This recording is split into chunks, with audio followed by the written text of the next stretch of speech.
one is called confirmation bias. You probably know what it is, maybe just don't know the name of it.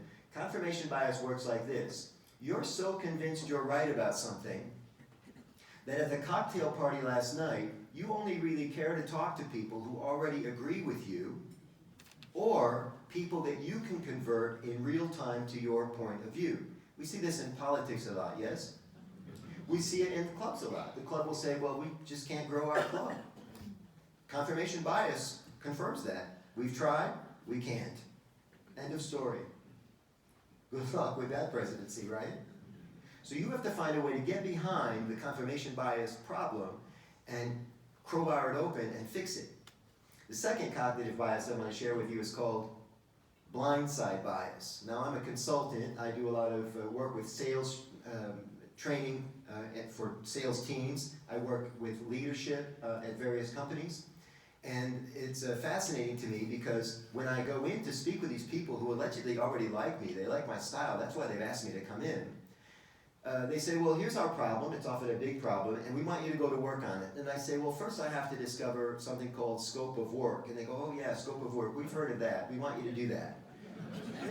And I say, well, it's going to take a while, because I have to interview people at the company. I have to get to know where you've been and where you want to go. I have to do competitive analysis. I want to compare and contrast. Then I have to formulate a report, and we all meet up again in 4 weeks, and I can explain to you what I've discovered and give you a sense of where this might go for us to solve it.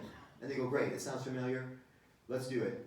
And a month later, after I do all my work, I sit down with the people that hired me, that like me, on premise.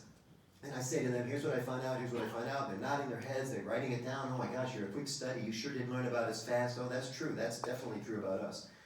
And I say, now here's the problem, and here's what you need to watch out for. And I tell them their blind side. Now a blind side, by definition, means what? You can't see it. So I explain to the principal of the company, you got to watch out for this, because it's really going to be an Achilles heel for you. And what do you think the president of the company says? He goes, I don't see it.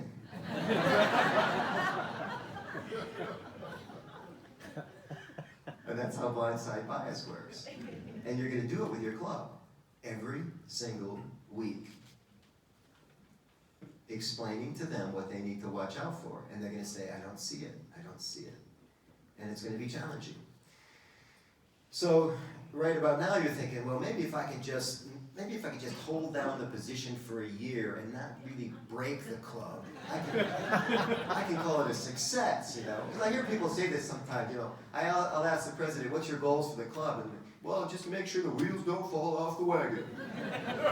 Or they say something like, I just want to, you know, do a little bit better than last year's terrible president.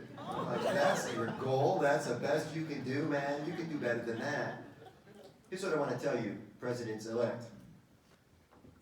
You not only have the option to change your club, you have the obligation to change your club this year.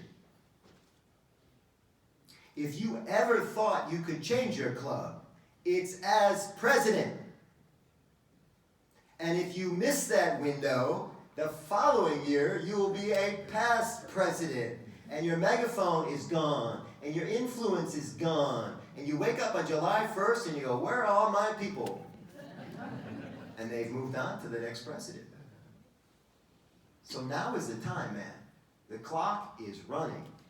And this is a critical time in Rotary. You're going to hear about that this weekend, about why this is what John Hugo at Rotary International calls, he's like the CEO of Rotary International. He calls it an inflection point when he's on stage. Privately, he tells you it's a little bit more serious than that, because inflection point sounds, well, you know, you can take it or leave it. You know, an inflection point's a serious thing. That's what scientists call. That's what they're using inflection points for the virus right now. So now's a critical time.